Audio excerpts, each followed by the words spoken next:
De volta com o Educador Entrevista. Converso agora aqui com o Ricardo Tamura. Gratidão pela participação conosco. Eu que agradeço. Um grande prazer. Bom, vamos falar um pouquinho da sua vida, carreira aqui no intervalo, né? Eu já estava curioso, comecei a perguntar um pouquinho. A referência é o tenor. Sim. Não é? Mas antes do tenor, nós tivemos um geólogo aí. Exato. Eu queria ser cientista quando eu era criança, desde os 5 anos de idade. Eu sou conhecido, inclusive, em Altinópolis, né, que é a família da minha mãe é de lá, porque eu aprendi a ler com 2 anos de idade. Então vinha uma porção de gente perguntar para mim, lê isso aqui para mim, eu não acredito que você sabe ler. Então eles traziam um recorte de jornal para eu ler, essa era a minha fama, né? Eu era o geninho, entre aspas. E eu queria me tornar cientista e queria estudar alguma coisa que me levasse na direção da astronomia, da cosmologia. E por conta disso eu acabei estudando geologia, física e parcialmente geofísica. A geofísica eu não acabei porque eu virei cantor de ópera no meio e fui embora do Brasil. Mas esse era o plano. E eu trabalhei dos 5 anos até eu me formar, me formei com 20 anos de idade em geologia e física. E nessa época eu tinha sido chamado para representar o Brasil no MIT, que é o Massachusetts Institute of Technology, num projeto muito importante que haveria lá.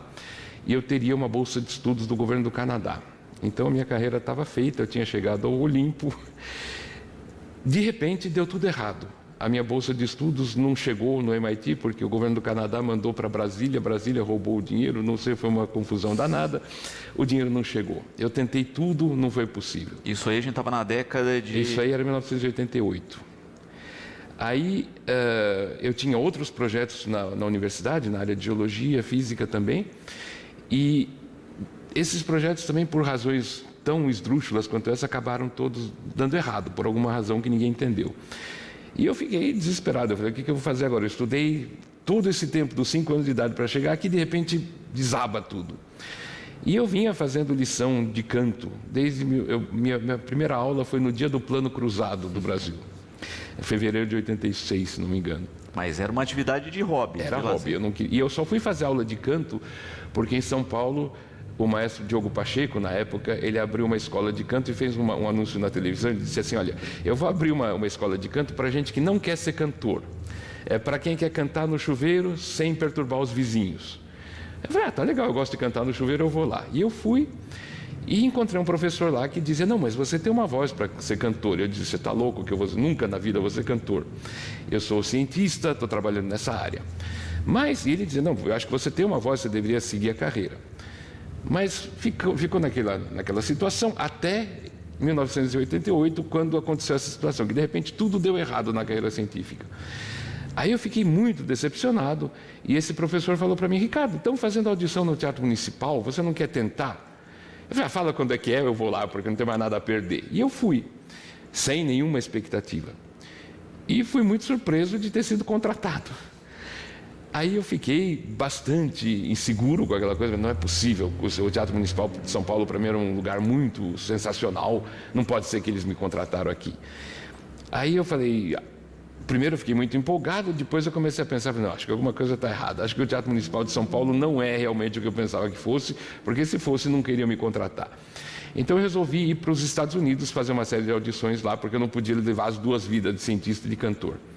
E eu fui para os Estados Unidos para ouvir uma segunda opinião e eu fiz 2 viagens para lá. Na segunda viagem eu encontrei uma cantora que era famosíssima no mundo inteiro. Ela se chamava Licia Albanese. Era a cantora mais famosa da Itália naquela época. Quer dizer, ela já não era mais considerada italiana, ela morava nos Estados Unidos, mas ela era a Madame Butterfly e a Traviata mais famosas da história do Metropolitan. E aqui no Brasil, para nós, ela era como uma deusa na época. E essa mulher me ouviu e falou, você tem uma voz, você tem que virar cantor amanhã. Eu falei, mas escuta, não tem como fazer isso, tal. Não, a gente vai dar um jeito. Você vai ter que entrar na Juilliard School e vai ter que estudar lá. E curiosamente, antes de vir fazer a audição para ela, é uma outra longa história que não vai dar para contar aqui, mas a Juilliard School tinha me contatado por um outro motivo para saber se eu estava interessado em fazer o programa, a faculdade lá. E eu tinha respondido no telefone muito bruscamente, falei, desculpa, eu já tenho 2 diplomas universitários, estou cursando o 3º, eu não tenho interesse em um diploma de música. E bati o telefone. E aí a Lídia Albanese falou, não, mas você tem que ir para a Juilliard School. Eu falei, olha, eu acho que nessa altura eu matei a possibilidade. Não, eu vou falar com eles, eles vão te chamar. Aí eu voltei para o Brasil. Quando eu chego no Brasil, meu pai vem com uma carta da Juilliard School que eu tinha sido aceito. Aí eu peguei o telefone e liguei para o secretário da Lídia Albanese e falei, olha, vocês já conversaram com a Juilliard School? Ele falou, não, Ricardo, mas essa semana eu prometo que a gente faz isso. Aí eu falei, peraí, se ninguém falou com a Juilliard School, como é que eu recebi essa carta? Que carta? Eu falei, tem uma carta que eu fui aceito. Ah, então ótimo, então venha. E esse ponto para mim foi uma coisa assim, eu falei, no lado da ciência, tudo que eu trabalhei está dando errado, e no lado do canto, as coisas estão dando certo sem eu ter feito nada. Foi conduzido automaticamente. Justamente. Aí eu falei, bom, agora eu tenho que tentar. E aí eu saí do Brasil e fui morar primeiro nos Estados Unidos, depois na Suíça, e eu consegui meu primeiro emprego na Alemanha. Perfeito. E o que eu acho mais impressionante na história é justamente isso, né? Sem um contato. Porque quando a gente conversa muitas vezes com a pessoa da área, não, meu pai era músico, sim, minha mãe dava aulas de piano, enfim, né? Tem toda uma construção que levou para aquilo lá, né? É muito impressionante isso. No meu caso, eu nunca tive contato com a música antes. A minha vida foi assim, rapidamente. Quando eu tinha até uns 13, 14 anos, eu era um menino normal, digamos assim, gostava de música popular, rock, essas coisas. Na época não era rock, era disco, né, que estava em moda. E eu me encontrava com um primo japonês que mora em São Paulo, e a gente fazia uma série de brincadeiras. Uma das brincadeiras que a gente fazia era perguntar na roda assim, qual é a tua música favorita, tudo mais, e todo mundo sempre falava as mesmas respostas. E um dia me perguntaram também, eu falei uma resposta, e ele, que sempre era a mesma do meu primo, mas o meu primo deu uma resposta diferente. Eu falei, ué, que estranho, mas semana passada você gostava da mesma música? Ele falou, não, mas essa música que você gosta não está mais na moda. Aí eu falei, quer dizer que eu só posso gostar da música se estiver na moda? Tá bom, eu fui para casa, pé da vida, minha mãe tinha uma porção de discos de Beethoven. Eu falei, a partir desse momento eu só vou ouvir Beethoven, não vou ouvir mais nada. Então eu comecei a botar os discos de Beethoven na vitrola e escutar. E comecei a gostar. E comecei a comprar toda a obra de Beethoven que eu encontrava e fui ficando um fanático por Beethoven.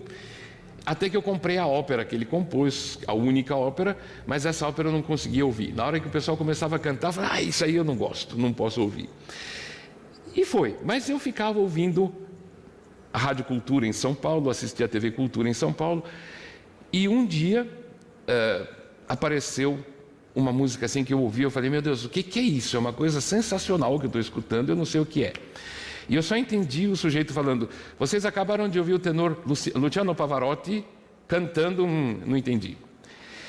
E eu falei, puxa, eu preciso comprar um disco desse sujeito, porque é uma coisa monumental. Aí eu fui até as lojas de disco que tinha em São Paulo e comprei Pavarotti, um monte de discos, e ouvi tudo, mas não achei a música que eu tinha ouvido. Mas eu falei, não é possível, tem que... E continuei comprando o disco de Pavarotti, continuei ouvindo as músicas dele, mas eu fui gostando do que eu estava ouvindo, e nesse momento eu comecei a cantar as áreas no chuveiro. Quando eu ia tomar banho, eu ficava cantando as músicas do Pavarotti. E meus pais fechavam as portas, meu Deus, está cantando de novo. E por isso que eu fui, o dia que eu vi esse anúncio na TV Cultura, dessa escola de canto para quem queria cantar, eu fui lá. E foi daí que começou tudo. Graças ao Pavarotti. Graças ao Pavarotti. E qual era a música, por favor?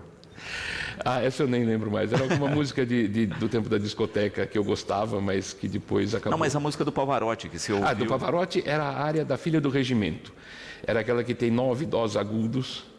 Por moda, que vai assim. Eu achei muito legal. E eu só fui achar muito tempo depois. E até hoje, essa área eu nunca cantei em concerto, apesar que eu posso cantar, mas eu nunca fiz em concerto e ainda pretendo fazer um dia desse. Ricardo, e aí você começa de fato a, se forma e se torna um profissional. Exato. E que para o brasileiro, na sua rotina, ainda mais quando a gente pensa na estrutura da música clássica, é uma coisa muito distante, não é? Inclusive a rotina de concertos, sim, de apresentação e em grandes casas. Por exemplo, Metropolitan você se apresentou. Exato. Eu fui o primeiro brasileiro a cantar no Metropolitan, o primeiro tenor brasileiro a cantar lá. E, de fato, é uma convivência completamente diferenciada do que a gente está acostumado. Sim, exato. né?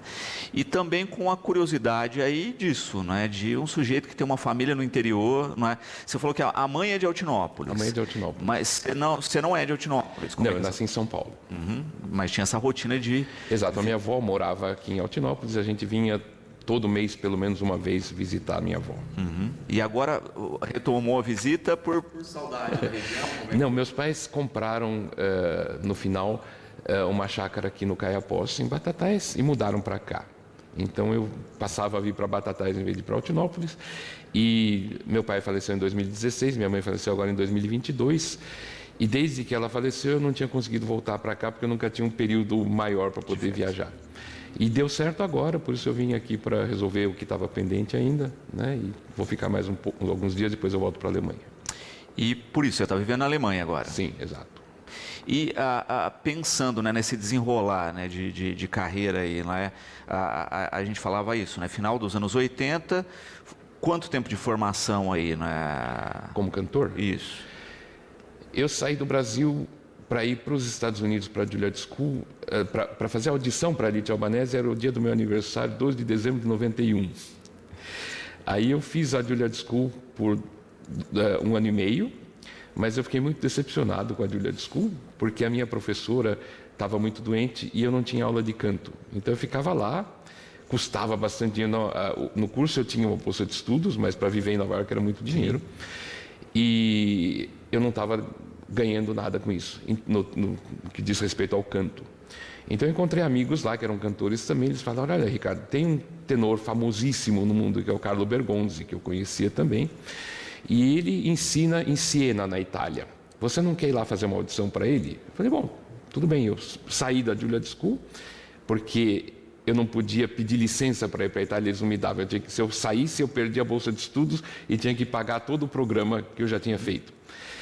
Aí eu falei: bom, então eu vou simplesmente abandonar o curso. Abandonando o curso, não tinha que pagar nada. Aí eu saí do curso e fui para a Itália fazer uma audição para o Carlo Bergonzi. Ele gostou de mim, depois ele começou a me ensinar, tanto em Siena como em Busseto, essa cidade onde nasceu Giuseppe Verdi, na Itália. E ele tinha uma academia lá e ele me levou lá para estudar.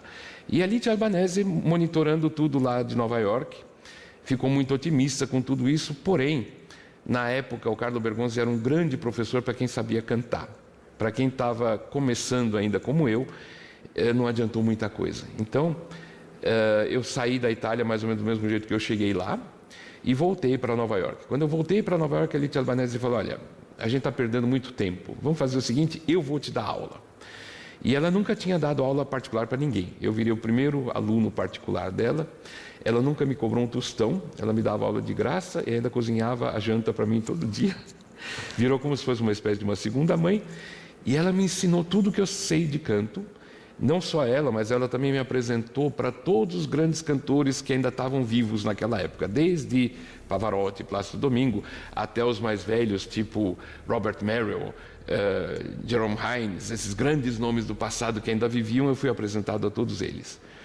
E o único que eu não conheci, infelizmente, foi o Giuseppe Di Stefano, que ainda até hoje é um dos meus favoritos. Esse eu nunca encontrei, mas os outros daquela época eu encontrei. Franco Corelli, eu fiz aula com Franco Corelli por intermédio da Lite Albanese.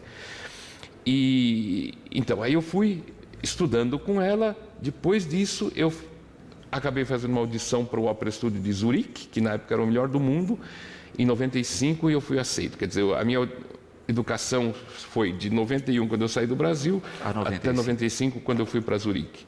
E em 96 eu já tive meu primeiro emprego na Alemanha e daí eu virei profissional. Perfeito. E por que eu falo isso, né? Porque é interessante a gente ver esse perfil de formação diferenciado, não é? E que, de certa forma, eu acho que ela se compromete com você justamente porque ela faz você se deslocar, tem o azar de estar lá sem a professora, né, e assume essa responsabilidade e faz um excelente trabalho. Exato. Né? Também é bacana a gente entender esse fluxo da estrutura da música, né, no sentido de muitas vezes o sujeito tem uma gratidão tão grande, né, pela formação que obteve, que quer repassar isso. Exato, não é? E é o teu processo hoje em dia, também de formação. Sim, exato. Eu ainda canto, eu não me dedico totalmente ao ensino, mas eu de uns tempos para cá, eu sempre tive colegas que vinham me pedir conselho, essas coisas. E de vez em quando eu dava alguma aula, mas eu também fazia assim por curiosidade. E nunca cobrei nada também, assim como a Elite Albanese fazia. Mas depois de um certo tempo, a coisa começou a crescer. E aí um dia eu fui procurado por uma colega da Itália que queria uma opinião minha sobre a voz dela. E eu falei, olha, normalmente, quando o cantor pede opinião, a gente nunca dá, né? Porque se a gente falar a verdade, normalmente o pessoal se ofende. Se a gente falar que não é perfeito, eles se ofendem. Mas para essa cantora, por alguma razão, eu falei, eu vou falar para ela o que eu acho. Ele falou, olha, eu gosto, mas não está perfeito. Tem que corrigir isso, isso, isso e aquilo. E para minha surpresa, ela não ficou ofendida, mas ela falou, não, eu acho que eu concordo com você. Você não quer me ensinar essas coisas? Aí eu comecei a ensinar para ela, ela ficou completamente encantada com isso. E falou, olha, Ricardo, eu tenho uma associação na Itália, eu preciso apresentar você para os italianos, porque ninguém conhece as coisas que você está dizendo. Eu falei, mas o que eu estou ensinando é a técnica italiana? Sim, mas a técnica italiana hoje ninguém mais sabe. Aí eu fui para a Itália, comecei a desenvolver projetos de ensino e comecei a achar sensacional. Para mim, eu tenho até mais prazer dando aula do que cantando, embora eu goste das duas coisas muito. E a partir desse momento a gente começou a desenvolver projetos lá. Agora eu estou entrando em cooperação, eles me nomearam diretor artístico da organização deles, mas era só uma coisa meio pro forma. Agora eu estou também entrando numa outra associação em Roma, dessa vez. A primeira era em Taranto, que fica na Puglia. Agora eu estou indo para Roma. E a gente vai continuar desenvolvendo esse tipo de projetos, e não só dentro da Itália, mas também no mundo todo. Então eu tenho cooperações com a Coreia do Sul, com Taiwan, que são lugares onde eu já estive com frequência. Então eu tenho contatos lá e a gente tenta integrar tudo isso. E nesse processo de desenvolver, eu também procuro não só, a intenção do projeto não é simplesmente ensinar as pessoas a cantar, obviamente, mas também ajudar as pessoas a entrarem no mercado de trabalho, que é uma das coisas mais difíceis que tem nessa profissão, que eu sei muito bem o que é isso. Então, nós estamos criando projetos desse tipo, onde se fazem cursos de canto, e depois eu tento apresentar as pessoas que se destacam a pessoas que podem dar emprego para eles. E estamos começando a ter algum tipo de sucesso. Muito bom. E, de certa forma, né, mostra uma questão que a gente sempre usa a expressão no Brasil, do santo de casa não fazer milagre, né, de como é que os próprios italianos pedem a sua própria técnica. Né? Exato. E é uma coisa que a gente vê frequentemente em várias regiões do mundo, né? Tem lá uma estrutura cultural enraizada, forte, etc., e que começa a se perder e tem que virar alguém que bebeu da fonte para restaurar. Exato. E a propósito, o santo de casa me faz milagre, aqui no Brasil eu cantei muito pouco. Né? Eu, na verdade, não tinha cantado praticamente nada no Brasil. Eu fiz uma vez um concerto com uma orquestra de meninos de rua lá em Taubaté. Depois eu fui chamado para fazer uma ópera de Wagner em Belém, mas tinha sido só isso. Aí, algum tempo depois, me chamaram para fazer uma ópera em São Paulo, em forma de concerto, que foi no Teatro Municipal, que eu fui fazer com muita alegria, e eu fiz uns ensaios fantásticos, mas a apresentação da ópera não foi péssima, mas não foi como eu queria que fizesse. Alguma coisa tinha mudado ali e eu não sabia bem o que estava acontecendo. Depois disso, e hoje eu fico até arrepiado quando eu penso na situação que aconteceu, eu fui descobrir que eu estava com um problema que se tornou um grande derrame cerebral. Em 2017, eu tive um derrame cerebral maciço, que, por sorte, foi socorrido muito rapidamente, mas mesmo assim, o dano cerebral foi enorme.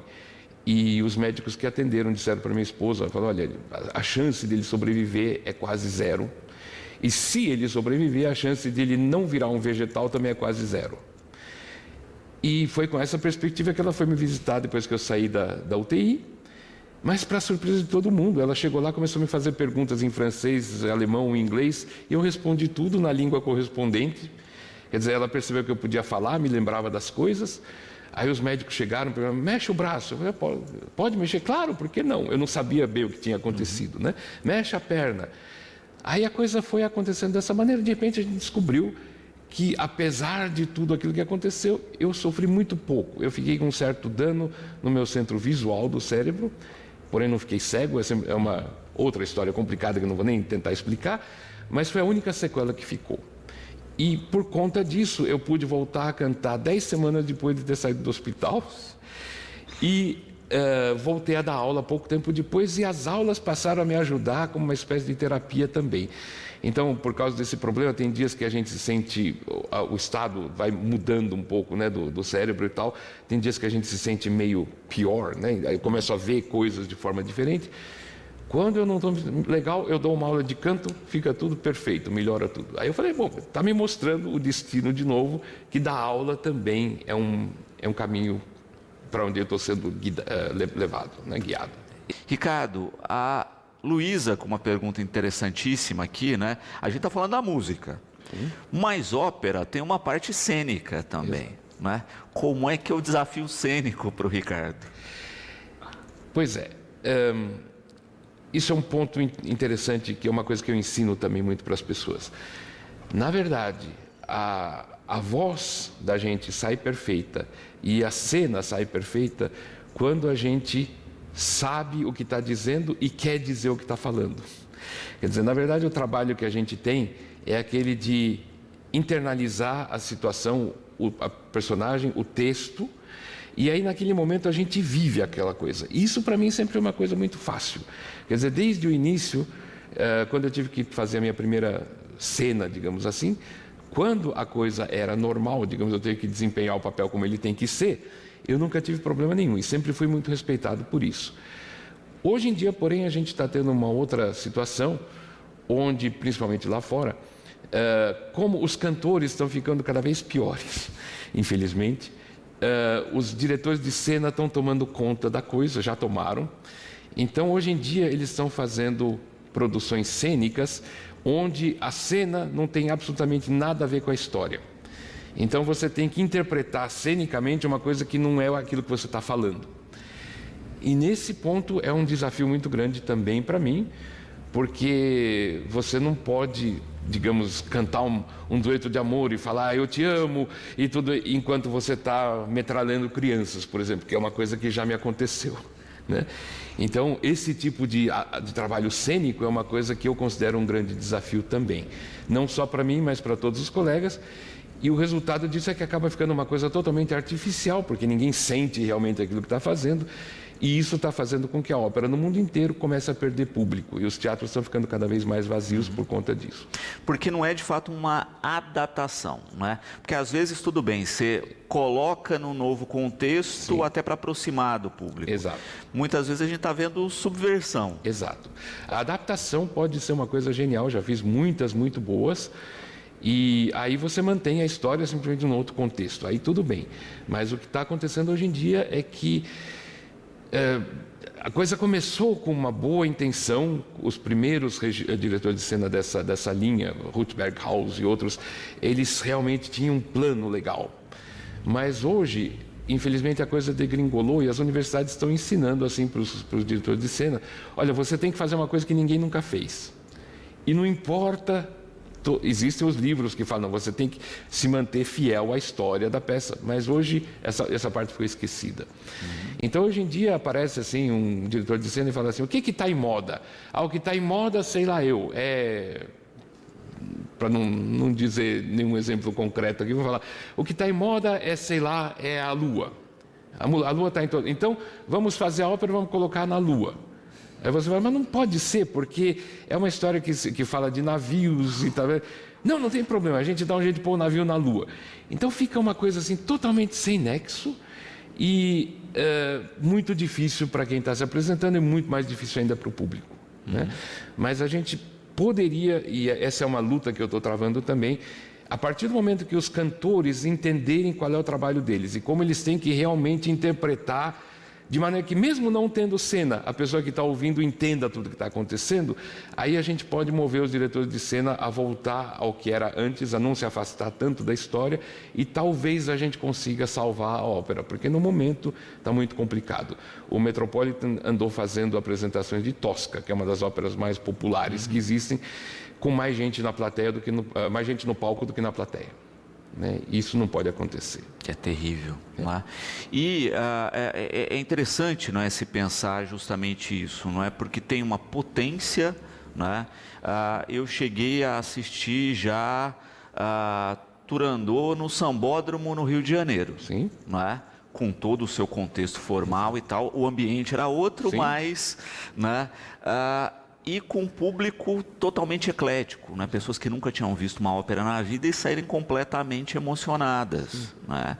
Não se pode, de fato, perder essa essência, mas eu acho que talvez tem um efeito Broadway aí, né, da questão dos musicais, etc., que tem o seu lado também, né? Eu vejo muitas vezes as pessoas tentarem fazer um mix, né? Sendo que tem o espaço de cada um. Exato. Mas a Broadway cresceu justamente no espaço que a ópera deixou. Porque a Broadway, em geral, não faz loucuras, digamos assim. Sim. Eles contam a história como tem que ser contada, o público gosta. Então, em vez, não se canta tão bem na Broadway como se canta no Metropolitan, mas entre assistir a uma coisa menos bem cantada, mas onde eu entendo o que está acontecendo, ou ver uma coisa muito bem cantada onde eu não entendo nada, o pessoal vai para a Broadway. Por isso que o Metropolitan está ficando vazio e a Broadway continua cheia. Perfeito, perfeito. Também dentro dessa rotina, né, de aulas, de entender o que se passa, também tem uma questão de público muito específico no mundo, não é? Quando a gente fala de ópera, a gente tem... as pessoas no Brasil conhecem, de certa forma, mais as italianas, mas a gente tem muito mais alemãs. Exato. Né?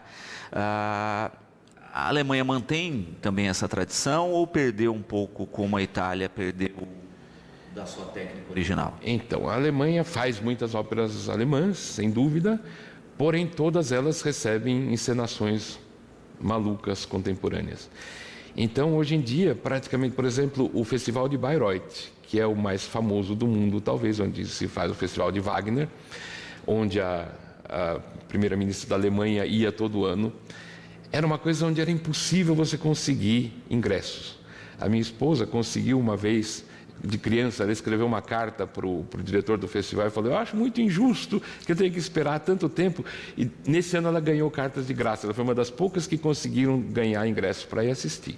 Mas era muito difícil. Se você quisesse assistir alguma coisa daqui a 5 anos, tinha que entrar na fila já de ingressos e provavelmente não conseguia. Era muito complicado, porque os lugares são poucos. Hoje em dia, eu conheço pessoas que assistiram o festival inteiro, assistiram 7 óperas do festival, assim, de uma vez, e compraram ingresso uma semana antes, porque não está ninguém indo assistir. Por quê? Porque, embora os alemães adorem a música de Wagner, você chega lá e só vê Lohengrin, que acontece numa usina nuclear, onde as pessoas são ratos de laboratório. Aí você vai ver, você vai, mas o que eu estou fazendo aqui? Não tem nada a ver com a música de Wagner. E Wagner era um compositor que ele escreveu a música, o texto, a cena, tudo que ele queria, exatamente como ele queria. Então, mudar Wagner é um sacrilégio. Mas os alemães estão cometendo esse sacrilégio constantemente e por isso o Festival de Bayreuth está indo também ladeira abaixo. Porque, de fato, né, quando a gente pensa numa figura como Wagner, ele tinha, de fato, uma obra autoral. Não é que a gente fala autoral, que era o todo. Sim. Não é? De concepção, como a gente vê alguns diretores de cinema, né, que tem o contexto todo, as rédeas todas na mão, não é? E justamente por isso é tão bom, Exato, não é? Porque todos os detalhes se conectam. Ele construiu o Teatro de Bayreuth justamente para se adaptar às exigências dele. Então foi tudo feito. Imagina, por exemplo, você tem uma ópera como o Ouro do Reno. No final do Ouro do Reno, os deuses criam uma ponte que é um arco-íris e eles andam por cima do arco-íris e eles vão até o castelo do Valhalla, que é onde eles moram. Imagina fazer isso no tempo de Wagner. Aparecer um arco-íris e as pessoas andando por cima desse arco-íris. Como é que faz isso? E eu acho que seria um trabalho sensacional para diretores de cinema que se meteram na ópera, tentar fazer essa ilusão real sobre um palco, de maneira que a pessoa sentada aqui enxerga, realmente tem a ilusão que isso está acontecendo. Mas o que está acontecendo na Alemanha é exatamente o oposto. A gente nunca vai conseguir fazer isso mesmo. Então, em vez de botar o arco-íris, põe, sei lá, põe um submarino lá e as pessoas entram no submarino. E o que é maluco, né? Porque justamente hoje a gente tem tecnologia para dar visualidade, né, a essas estruturas. Você consegue fazer com muito mais plasticidade do que se fazia no passado. Né? Que é uma questão que a Broadway pegou muito bem. Né? Quando o Brasil Brasil tem recebido muitos musicais, né? Você pega Os Miseráveis, por exemplo, né? Que toda a estrutura cenográfica foi produzida pela mesma pessoa que fez a abertura das Olimpíadas da Inglaterra. Sim, exato. Você vê uma estrutura de maquinário de cena que você fica embasbacado, né? Como é que entram estruturas tão grandes e saem de maneira tão ágil. Exato. E a ópera, que é a mãe disso tudo, né? Que é a mãe do musical, Sim. não consegue entrar nesse contexto. Exato. O Andrew Lloyd Webber, que compôs os musicais mais famosos aí, Fantasma da Ópera e outros, ele se baseou em Puccini. Quer dizer, a música dele tem muito de Puccini. E se a gente fizesse as óperas de Puccini da maneira como na Broadway se faz a música de Andrew Lloyd Webber, seria uma coisa incrível, mas ninguém faz. Andrew Lloyd Webber, eu fui assistir ao Fantasma da Ópera quando eu morava em Nova York pela primeira vez, quando eu fui lá a primeira vez.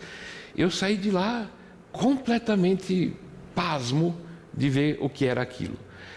O candelabro que caía assim do teto em cima da plateia, depois na última hora mudava de direção. Você via castiçais saindo do chão, assim, e eles andando de barco por cima do palco. Eu falava, como é que faz isso? Porque os castiçais tinham várias velas. E não pode ter e um suporte. Eu falei, por onde passa aquilo ali no palco? Porque ao mesmo tempo as pessoas estavam andando por ali, né? Então não podia ter um buracão. E eu fiquei entusiasmado. Eu falei, como é que eu quero fazer isso um dia porque eu acho sensacional. E na época o Metropolitan ainda fazia produções assim também, que eu também fiquei muito entusiasmado. Mas com o tempo eu parei de ir ao Metropolitan e só ia assistir as coisas na Broadway, porque no Metropolitan eu fui perdendo o interesse. Hoje em dia as pessoas me perguntam se eu vou assistir a óperas em teatro, eu falo só se eu for obrigado, porque comprar o ingresso para ir assistir eu dificilmente vou. Uhum. Hoje, não é a pergunta aqui que a Laura faz. Você com estudantes, não é? Como é que tem sido isso? E encontra pessoas promissoras? Sim. A minha posição sempre foi, qualquer pessoa que fala, canta. Isso era uma coisa que também, acho que o maestro Diogo Pacheco, naquele programa onde ele me convenceu a estudar canto, também tinha dito. Quem fala, canta. E quem fala pode cantar muito bem. A questão é aprender a cantar, que na verdade é uma coisa muito fácil. Cantar não é difícil. Os melhores cantores que a gente conhece são os bebês recém-nascidos, que eles conseguem fazer um barulho muito forte o dia inteiro e não cansar. Só que a gente, à medida que a gente vai crescendo, a gente vai perdendo aquela liberdade. E tem muita gente que depois vai estudar canto, depois que estudou canto, acaba ficando todo cheio de complexos, de traumas, e não consegue mais se liberar, cantar com uma voz livre.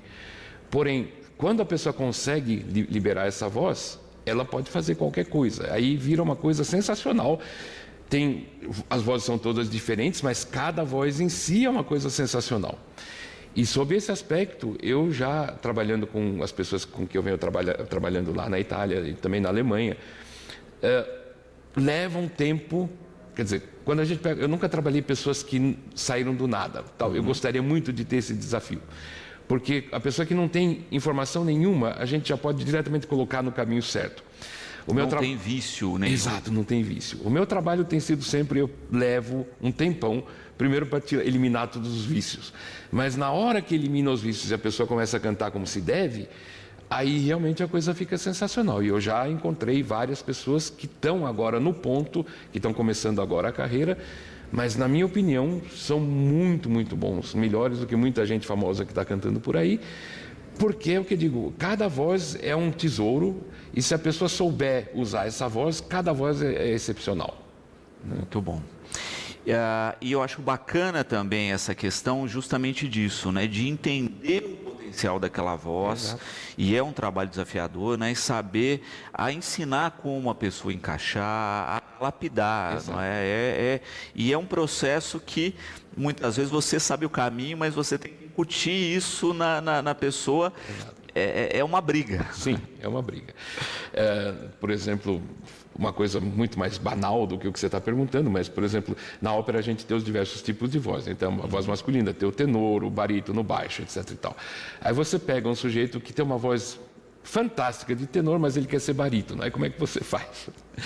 Aí você trabalha, eu tenho um caso desse na Itália. Ele poderia ser um grande tenor, mas ele gosta de cantar de barítono. Então a gente tem que tentar. E eu já tentei mudar, mas ele não quer, ele quer ser barítono. Então a gente tem que trabalhar com ele como barítono para ver qual o potencial dessa voz, mesmo que a cor da voz seja uma cor nitidamente de tenor. Mas sempre tem. Se ele se desenvolver como ele está se desenvolvendo, ele vai achar o espaço dele, mesmo sendo uma voz, digamos assim, falsa, digamos, né? Mas se ele conseguir cantar com essa voz dele como barítono, ele também tem um grande potencial. Mas está perdendo o potencial principal de ficar, de estar encaixado. Na minha opinião, sim, mas é a vontade dele. Eu não vou forçá-lo. Ana Cláudia também coloca uma questão interessante.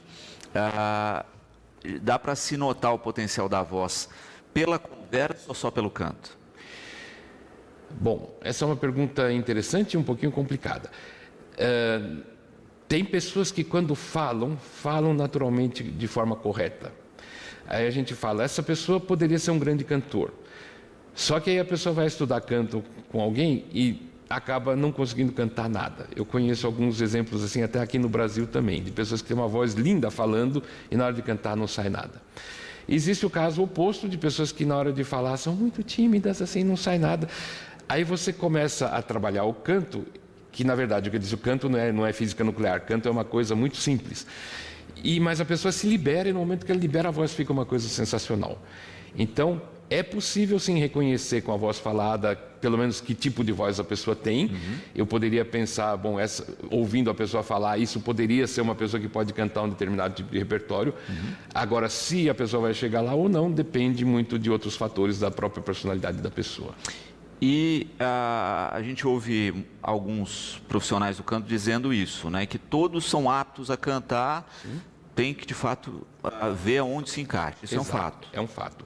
A Litia Albanese, essa minha professora, ela dizia assim, eu perguntava para ela naquela época, né? Eu sempre adorei Otelo, de Verdi, mas Otelo é escrito para um tenor dramático. E eu na época não era um tenor dramático. Hoje eu faço Otelo também, mas na época eu não era. E eu perguntava para a Litia Albanese, mas eu vou poder cantar Otelo? Porque o meu sonho é cantar Otelo. Ela dizia para mim, se você cantar Otelo com a tua voz, você pode cantar. Você não vai agradar a todo mundo, porque tem gente que espera uma outra voz, mas se você fizer o Otelo com a tua própria voz, você vai fazer um grande sucesso, ainda que nem todo mundo talvez goste.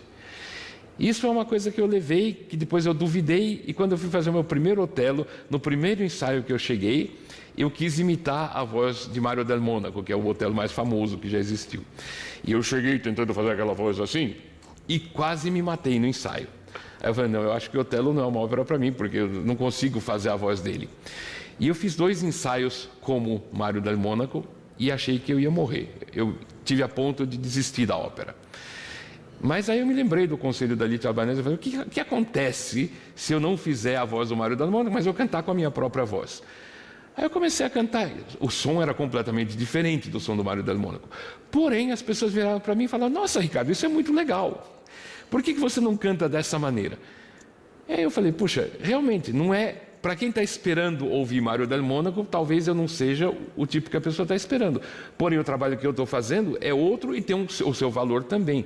Isso, para mim, foi uma lição muito grande e é o que eu faço também com os meus alunos. Não necessariamente a voz vai virar aquilo que você imagina, mas com certeza vai virar uma voz de respeito que vai funcionar e vai ter valor para alguma coisa, com certeza. Perfeito. Também aqui, não é, o Júlio parabenizando, não é, diz que está muito feliz de vê-lo aqui em Batatais, não é, de poder partilhar um pouquinho da história e do seu talento e colocando justamente essa questão, né? Desafios futuros, não é? Você está aí com a questão do ensino e tal, mas tem alguma ópera que você ainda não participou que você gostaria? Tem. Tem 2 óperas, eu já cantei muita coisa, eu já fiz mais de 60 papéis, mais de 900 apresentações, mas fora concerto, só de ópera.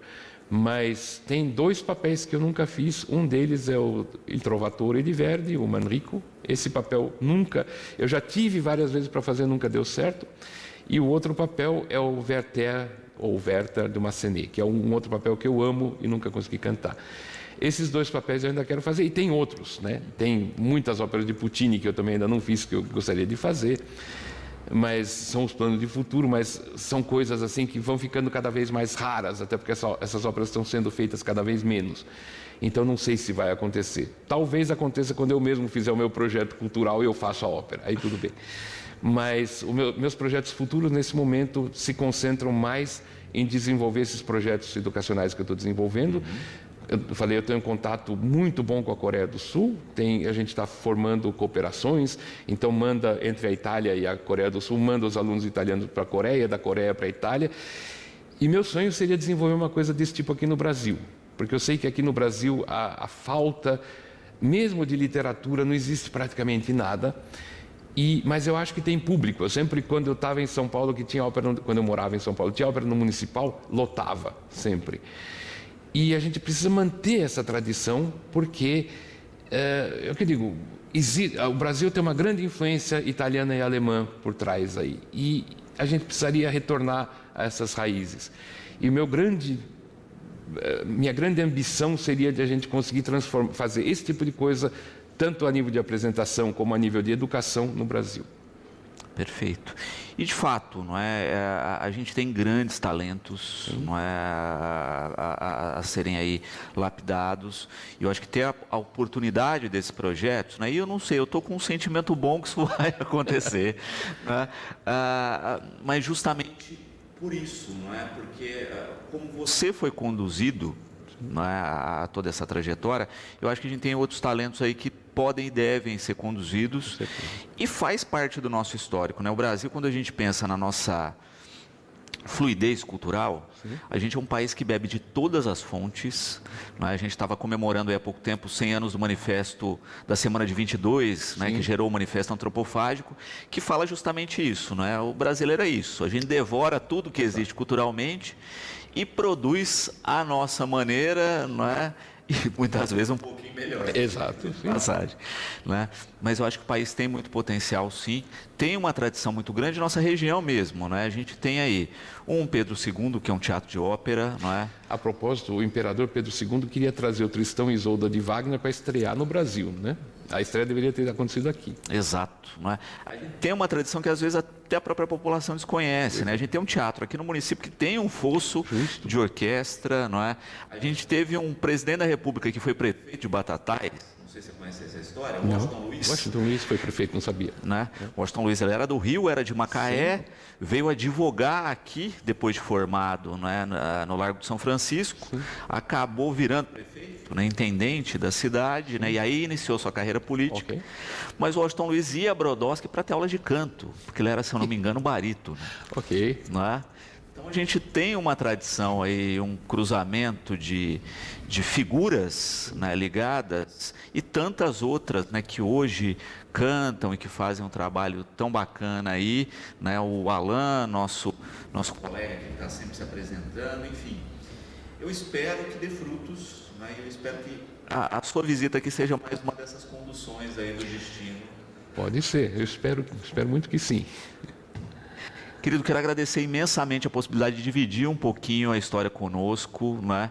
Quero agradecer a nossa colega aí que fez a ponte, né, para você estar aqui hoje e espero que seja a primeira de muitas visitas. Eu espero muito que sim, foi um grande prazer, uma grande surpresa, eu não estava esperando nada disso nessa viagem para cá, mas como o destino sempre aprontou as coisas para mim, eu imagino que talvez tenha um significado tudo isso. E fico muito esperançoso e otimista que a gente possa se comunicar muitas vezes e com boas notícias no futuro. Muito